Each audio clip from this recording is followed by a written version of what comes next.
Welcome to Green and Red, scrappy politics for scrappy people. A regular podcast on radical environmental and anti-capitalist politics. Brought to you by Bob Bazanko and Scott Parkin.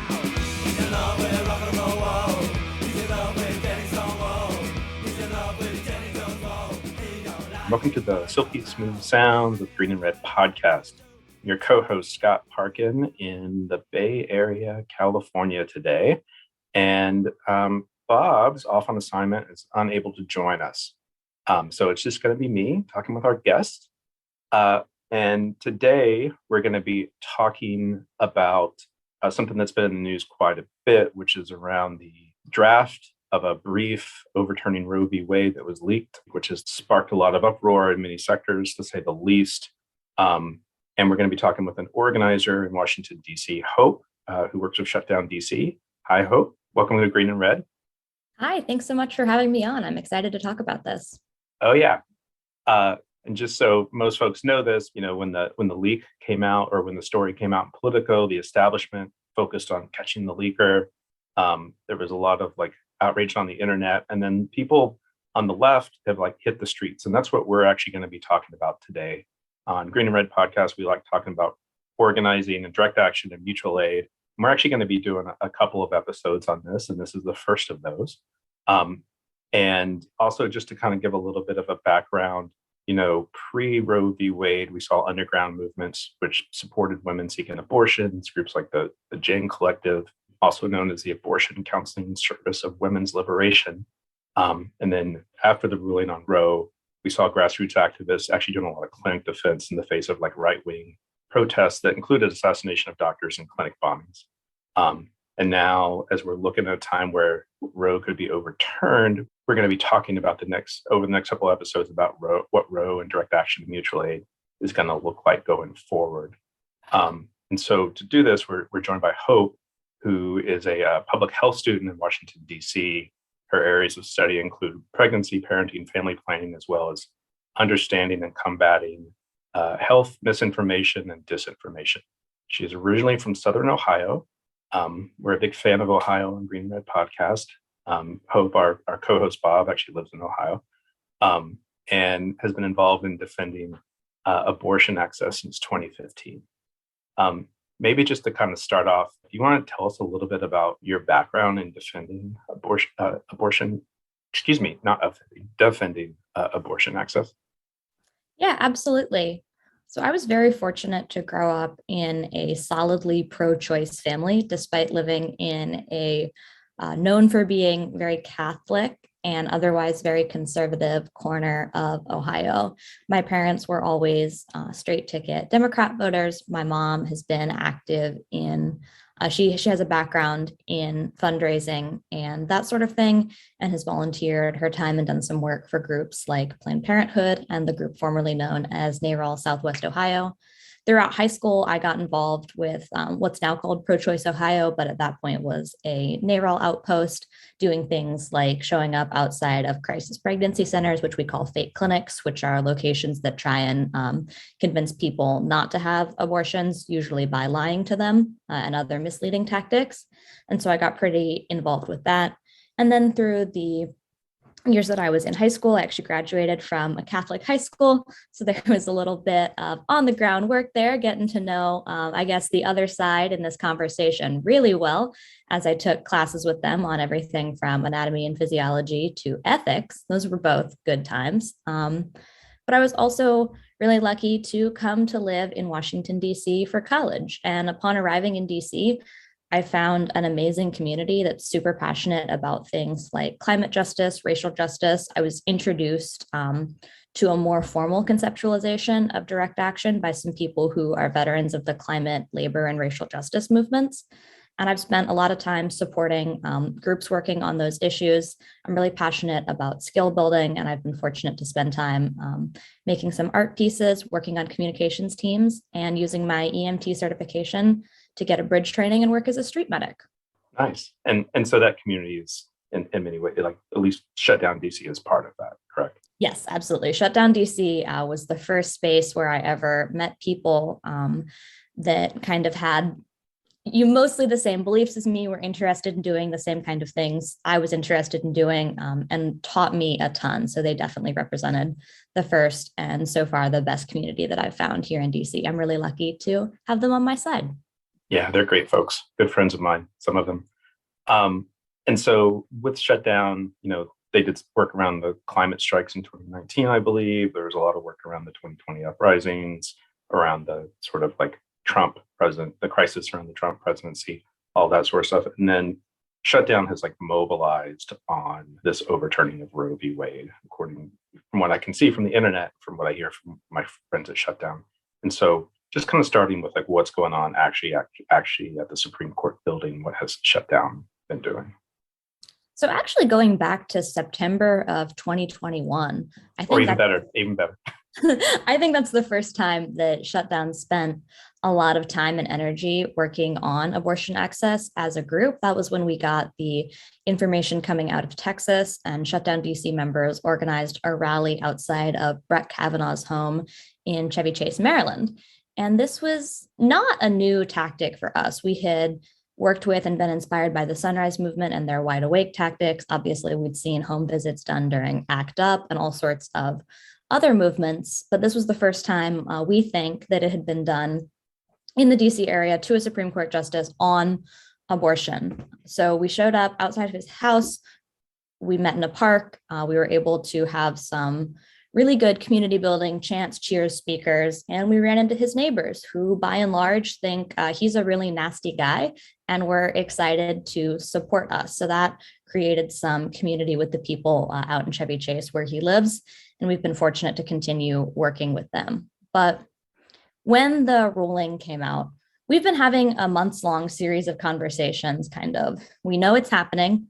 We know that the court cannot be relied on to protect the so-called right to abortion, which is not a right to access, especially for those in marginalized communities. But we kind of know that they're going to fail. They're not going to surprise us. That isn't how it works. So we've been spending some time thinking about, since we, for once, have a little bit of prescience, we know exactly what's going to go down. How can we respond to that? So we talked about doing things like a pledge of resistance, like having people say that they'll come out to the court at 5 p.m. on the night of the decision or anything like that. And we were planning most of this around late June because that's when this was supposed to come out. But when that leak came out over a week ago now, everything started happening really quickly. Within, I would say, 15 minutes of the Politico article dropping, we were on phone calls, signal messages, just trying to figure out what we could do in this moment. The folks at Metro DC DSA, I believe Sunrise Movement DC, and I'm sure some other people that I'm failing to name here, organized a rally at midnight outside the court. So just 4 hours after the decision came out, they were already down there. Janice Lewis George, that might not be her name. I should check on that. I apologize. Janice, we'll go with that. An amazing local politician here in DC showed up to that. And it really let us claim the space first before anti-choice demonstrators could show up there. Shutdown originally planned to do something more akin to an organizing meeting. We wanted to do breakout groups. We wanted to see what we could build and where we would go from here. And then it became clear that way too many people were going to show up for that. So we decided to host sort of an assembly moment just with the people who were going to be there. We thought that we could use what I've often referred to as our home court advantage in the nation's capital to guide the conversation a little bit, make sure that we were talking about things in a productive, intersectional, and inclusive way. And then we heard that our friends at Harriet's Wildest Dreams, some amazing racial justice and anti-carceral organizers in the DC area, were holding the space outside the Supreme Court as part of a nationwide movement to hold space outside of federal courthouses. So we ended up going down there, listening to their speakers. Nobody knows how to fire up a crowd like they did. And so we stayed there from, I think, about 1 o'clock in the afternoon through pressers from a variety of people, including Elizabeth Warren and big national orgs, all the way down to when it was just folks chanting and telling their abortion stories around 9:30 p.m. I think it was really interesting to see how many people would come out on relatively short notice, and it was definitely energizing. And from then on, it's just been figuring out what can we do that is meaningful and effective at this moment? And how can we take these people who, many of whom are coming out for the first time, because I don't know if this is the issue that they feel affects them the most, or if this is the first time they've ever seen this as something they can protest in public.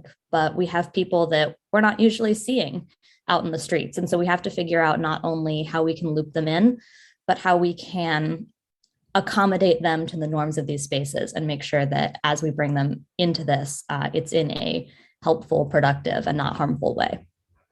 It seems to be what when I've organized around other sort of like big moments, like the invasion of Iraq or something like that, what they call like a psychic break, where people are like, everything is normal. Then all of a sudden this happens and it just like spurs lots of people into the street, which seems to be happening not just in DC, but we're seeing that all over the country, like big rallies in San Francisco and Austin and Seattle and places like that. Yeah, absolutely. I definitely think this moment represents something like that. And I also think it's interesting because of the specific groups that it's calling out. Obviously, the uprisings in 2020 were a super important time, and it was crucial to get out and support there. But we didn't see some of the same people that we might have seen at women's marches. And we certainly didn't see the same kind of people that we saw at Biden victory parties in the streets that November. And some of those people are coming out of the woodwork here. So it's an interesting bit of tension to figure out, we have these people here, obviously, including more people in turning this moment into a movement is good, but also we really need them not to show up with transphobic language and handmade costumes and coat hangers that we've repeatedly asked them not to show up with because it's meaningfully harmful. So navigating that space is definitely something that we're working on as we approach the non-leaked version of this opinion, which is steadily coming down the pipeline. I'm a bit curious about what the response from the right has been, or from the other side has been. Like when you've done some of these actions, I've seen some video of like small groups of anti-choice protesters showing up. And I'm also kind of curious about how like the people more like power holders, authorities have responded to your protests. And we're going to talk about some of the more recent home demonstrations, which I'll get into a similar question, but I'm kind of curious just with where y'all been in these more like public areas. Yeah, at the Supreme Court, at the midnight demonstration, I think there was a couple of anti-choice people who came kind of to celebrate. I know this is a moment, goodness, that they've been waiting for as well. So they came to kind of, I guess, they thought they were rubbing in our faces a little bit. But I think we outnumbered them like 10-1 or something ridiculous at that point. Because there are more of us. The majority of Americans support abortion access.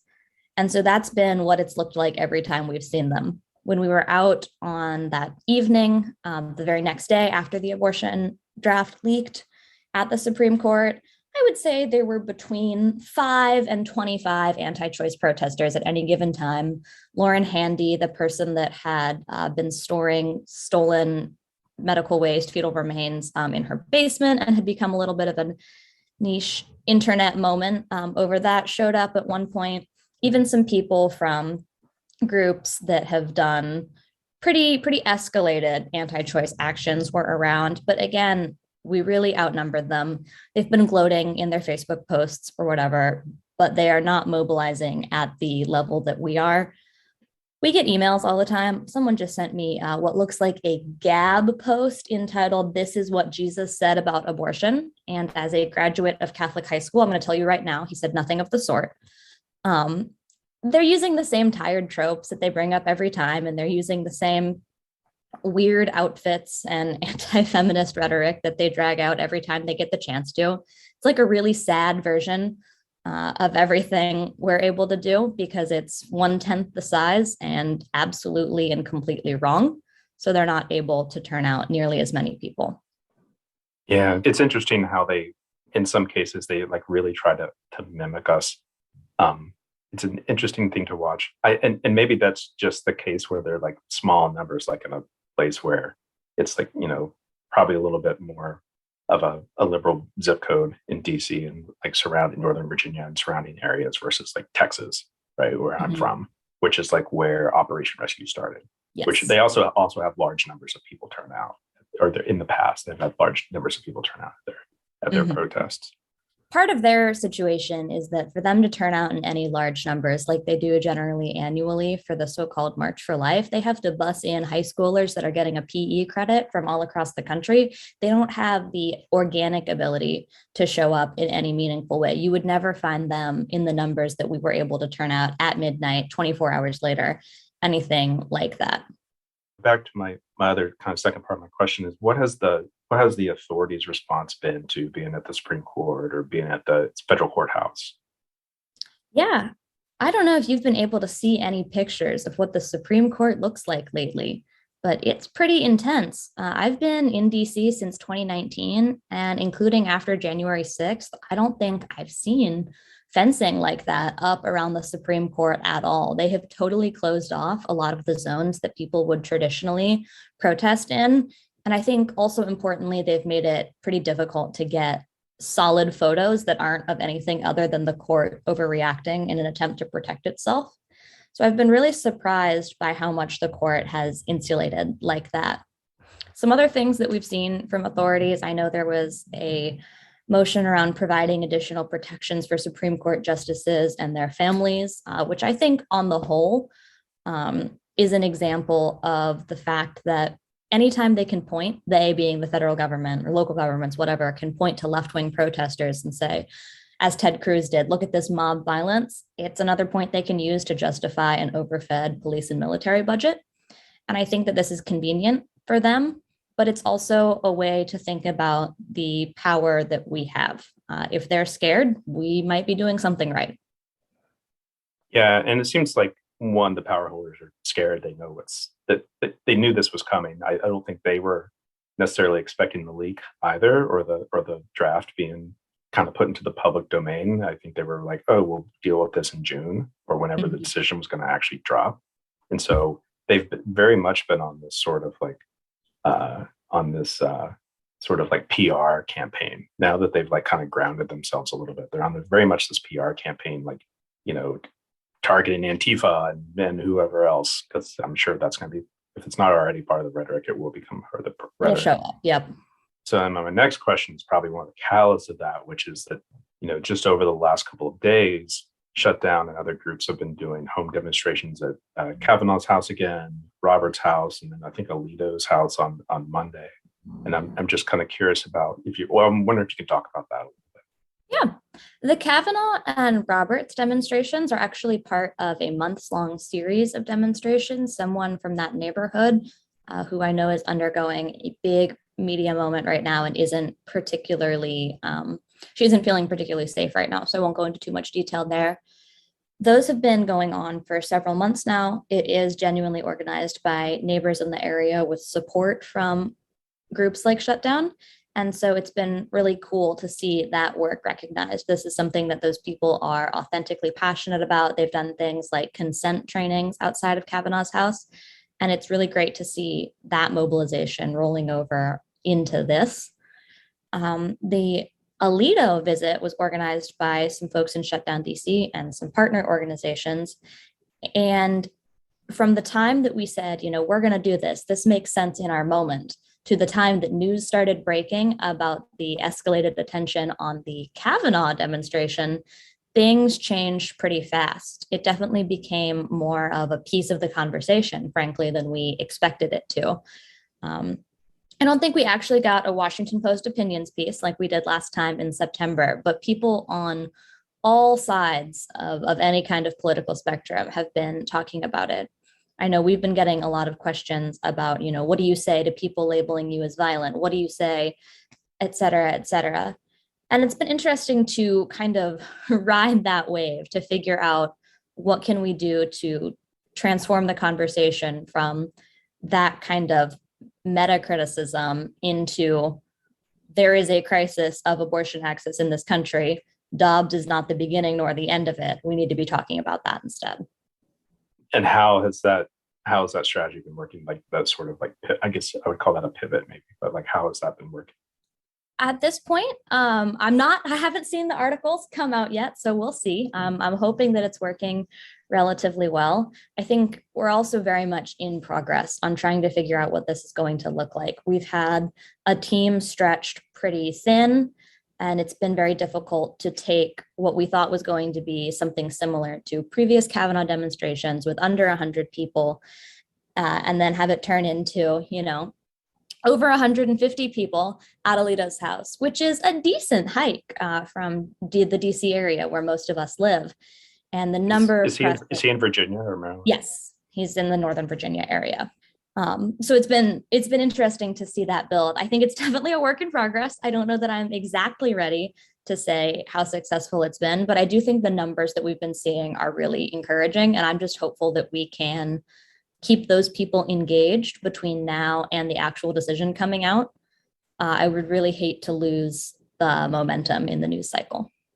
Yeah, and it is interesting that as soon as y'all did those first two with Kavanaugh and John Roberts, is that you had an act of Congress in response to it the next day, which, like you said before, is like really saying something about how they feel about our sort of like left movements. And you wish they would mobilize for abortion rights or abortion access with literally half of the same speed. There have been opportunities to do this before. I maintain that it could be done with an executive order by the president now. And instead, what are we doing? We're creating false narratives about risk and violence and danger, and going back to that sort of thing. Yeah. One thing I am kind of was uplifted to see is that I believe that there's a Senate vote coming up around Roe, which, well, I think Manchin said he was going to vote against it today. Mm-hmm. But Bob Casey, senator from Pennsylvania, who's actually pro-life, or anti-choice, there was a sit-in in his office, and he has now come out and said that he was going to vote for it. And so it's actually nice to see if is that accurate? That's the information I have. Yes. Boo Joe Manchin, reluctantly, yay for Bob Casey, I guess, on this one thing. But yeah, it's been gratifying to see that. I do think that it's a little upsetting that we're doing it now when it feels like it took the dangling of the futures of millions of Americans and the security of what should be a federally protected right to get even an incremental amount of motion on this. And I also think it's ridiculous that we have so-called Democrats like Joe Manchin, like Henry Cuellar, who had members of the House of Representatives rallying in support of him. This is an anti-choice so-called Democrat in Texas, the day after the San Antonio. Yes. Yeah. Who has a primary challenger who would be, an amazing progressive advocate. It kind of feels like just crumbs. I think a lot of progressive movements, a lot of social movements are used to getting just crumbs. So maybe we should have expected that. But I think it's really just mind-boggling to see the amount of effort and the amount of personal fear and engagement that activists, abortion providers, abortion patients have to go through to get, again, an ounce of motion on this. Yeah, it's very much to me, it seems like it's very much the too little, too late sort of thing. And then these votes seem like fairly performative for, trying to say that they support like millions of people who are going to be affected by this and millions of people who are going to be in this streets, like kind of protesting and making a lot of noise about it. Absolutely. My next question is, there's like some level where, we're doing all of these protests, we're doing these actions, we're doing these home visits, we're seeing like lots of things happen around the country. And, the decision will drop in June, which if the leak is accurate, then like the decision is it's going to overturn Roe. And I'm wondering, this is probably more like a crystal ball sort of moment, but like, what do you think, kind of getting back to the topic we're wanting to focus on, what do you think direct action and mutual aid is going to look like around, reproductive rights, abortion, after June?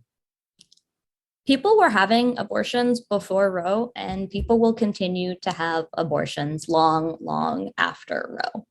It's my opinion as a white woman that legality for abortion is really a formality. I know that I would be able to access an abortion if I needed one, but that is because I come from a position of privilege. I have the money to procure an abortion at almost any cost. I would be able to travel outside of this country and then immediately return to the country. I'm not necessarily as worried about abortion becoming inaccessible for, I'm not worried about abortion becoming illegal. I'm worried about abortion becoming inaccessible. I think that you mentioned right at the beginning of this call, the Jane Collective. There's an amazing podcast episode outside them today. It's Margaret Killjoy's Cool People Who Did Cool Stuff. They did a two-parter on the Jane Collective. I'm sure we'll see groups like that. I would really caution people against advertising on twitter.com that they're going to form a group like that, because that is an excellent way to get yourself in hot water and also to signal yourself as a deeply unsafe person. But that's my own personal thing. I think that the direct action that we're taking part in now is a building ground.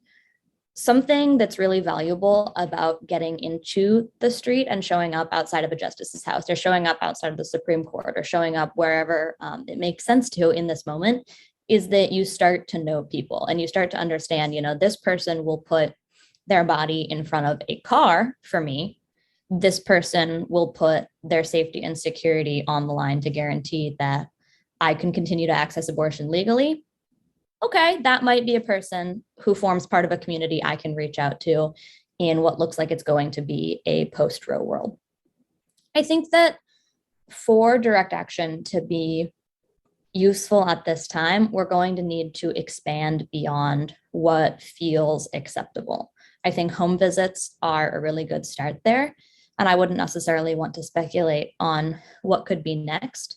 But I think the thing that's not going to do it is these large nonprofit-driven rallies that I keep getting fundraising emails about. Or Democratic Party-driven marches. Yes, or Democratic Party-driven marches. And I worry a little bit about that becoming the sanitized and acceptable way to, and permitted, quite literally, way to exercise this right. I'd be really interested to hear what we can learn from other movements, what we can learn from people who have been in this longer, and how we can go beyond that. You saw a lot of tweets the day the draft came out that said things like, vote blue, this is why you needed to vote in the midterms. This is going to be, you saw a lot of opinions that said things like, this is going to be exactly what the Democrats need to push them over a midterm hump. The Democrats have been in power for a long time now. They have had the House, they have had to some level the Senate, and they have had the White House for a decent chunk of time.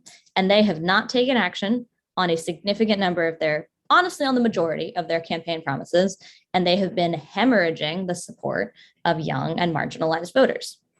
And I don't think that we can look at this moment as a institutionally political inflection point. I think we have to look at it as more of a cultural and personal reckoning. When you're taking a time to sit and think, what am I willing to do for my community? What can I do for my community? Yeah, I think that's like an important thing to think. I actually keep going back how in the first couple of days it was, as always with the Democrats, it was a punch left movement or moment. Mm-hmm. And it's like, I saw more people beaten up on Susan Sarandon than, on Twitter than, anything. Maybe that's just how the algorithm worked on my Twitter that day. But it just seems like that this is the perfect moment to go vote and all of that sort of stuff when, we've had like 20 or 30 years of opportunity to like do something on this. And it's like, now it's just been like incrementally taken away by like, mostly by like a party that's like not won popular elections, Exactly. I also think that it's really dangerous when we have things moving around like you need to vote now or we'll lose Roe, not only because that's providing an ineffective outlet and it's giving people, an action to take that isn't actually going to materially improve the conditions of their lives and is certainly not going to guarantee abortion access for the millions of people who need it in this country. But it also spreads fear. It plays directly into the game that the other side is playing, and it's playing a losing hand. When we run around and say things like, this is the end of Roe, yeah, it might be the end of Roe. It's not the end of abortion. It's not the end of safe abortion, certainly. And it's really dangerous. I've seen clinics online, abortion providers, talking about how they've had patients cancel appointments. I've also seen abortion funds talking about people who have been regular donators, who have in the wave of incoming donations, which is amazing, really grateful for that. They've had people who are canceling their donations, scared that that might, somehow be illegal or incriminating. And so when we make all of this fuss and it's all we talk about, yeah, it is damn serious. It is really scary, but we need to be so careful with how we talk about it. Abortion is still accessible in all 50 states. And we need to be super clear that that is still here. I apologize. That is a little bit of a tangent. That's something that's very important to me, just within the health information and misinformation category, because I think there's a lot of bad info running around. Yeah, and I actually think that's a really important point to make, that it is still going to be accessible. And liberals on Twitter are as dangerous about the undermining of the funding of these like abortion funds and Planned Parenthood as like right-wing politicians, which are trying to like put them out of business. And I'm really glad you made that point, actually. And I don't think it's necessarily equivalent. I think it is important to remember that the people who are using the rhetoric that is fundamentally opposed to the things that I believe in are largely the people on the right. But the people who are providing incremental options for change and the people who are boosting the sanitized options for protest and the people who are spreading fear about abortion access because it might help them, eke out another House seat or whatever, are also not helpful in this moment and need to step back and listen to people who are in these fields and on the ground. Yeah, completely agree. Kind of getting towards the end of time / my questions. My last question is there any organizing that's coming up in the near term that you're comfortable sharing that would be good for our audience to hear, that we can like kind of help promote? I might be able to, we're at a point right now where like the next week and a half are going to be very full. And I think that there is going to be some mobilization, certainly around the planned date that we think this could happen in the first week of June. We think it could actually come out the first week of June. I'm not yet certain what people are particularly willing to talk about, but it does seem like there are groups across the East Coast getting ready to coordinate for mass disruptive action that focuses, I'm reading the notes right now, that focuses on making connections with different struggles and following the lead of groups who have been working on this for a long time. So if that works out, that would be really reassuring. I also just got a notification that the WHPA Women's Health Protection Act vote has started streaming on C-SPAN. So I imagine there will be some rapid response type stuff to that. Joe Manchin keeps his houseboat at the wharf. Be pretty cool if people showed up there. I think that it is still going to be a period of emergency type response, but I would encourage people to get ready to look at June. I think that we have the advantage here because we know what's going to happen and we know loosely when it's going to happen. So being ready to take action in June, thinking about the people that you care about who will become the people that you take action with, and thinking about what you need and how you can engage in that moment is going to be very important. Are there any places that people can look at to find out more information as it becomes more clear and readily available? Shutdown DC's website, maybe? Yeah, I can promise that Shutdown DC will be talking about it. And Shutdown DC can be found at shutdowndc.org, or if you're local to the DC area, I highly recommend getting on our text list. You can text democracy to 88202. It's democracy to 88202, and we'll send you updates. Not too many, but definitely some. Well, I'm on that list. Awesome. And we'll also like include that in our show notes too for folks. Great, I appreciate it. I would also always suggest following your local clinic defense team in DC. That is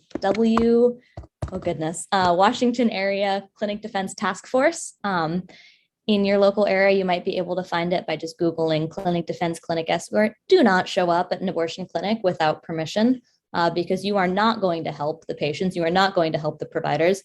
But talking to those people on social media, a lot of people are hosting cafes to process this news, that type of thing. Those are going to be the people who have been taking action for this and who know how to do it in a way that meaningfully uplifts the most affected. Excellent. Folks, you've been listening to Hope with Shutdown DC. We've been talking about abortion, the overturning of Roe, reproductive rights and direct action and mutual aid. You'll be hearing more about this from us going forward. And you have been listening to Green and Red Podcast. You can check us out on Facebook, Twitter, and Instagram. If you're listening to this on YouTube, please hit that subscribe button. And then if you want to make a donation, go to greenredpodcast.org and hit the support button, or become a patron at patreon.com/Green and Red Podcast. And Hope, it's been great talking to you. And this is a useful thing. We really like kind of promoting direct action and promoting them as it's happening in real time. So much appreciation for coming out today, joining me today. Thanks so much for having me on. Listeners, thank you for listening. Go fund an abortion today. Yep. All right. Everybody else, make a lot of trouble and misbehave and do what you need to do. Talk to you soon. Yeah. I came to body you fellas who want my body divided among the lot of you. Give us a lot of help us surviving. I know you rather you kill us than have us living our bodies. Believing more mother goddess, I gotta ask. Are we too radical for you bitch ass? Or way too heretical for you snitch ass? Baby, take a sabbatical, you should sit back, cause I will never suppress what is under the stress. It's my decision if I will undergo vision. Envision flesh as a prison, the warden is a physician. Insist on making decisions with expert skill and precision. Insist he's driven by kismet, but everyone know he isn't. I would rather go missing than not defend my position. You like my body so much, just take my bottom and kiss it. I don't need no pot to piss in, but can you do me a solid? I pay the rent here, so listen, no gentrifying my body, it's mine.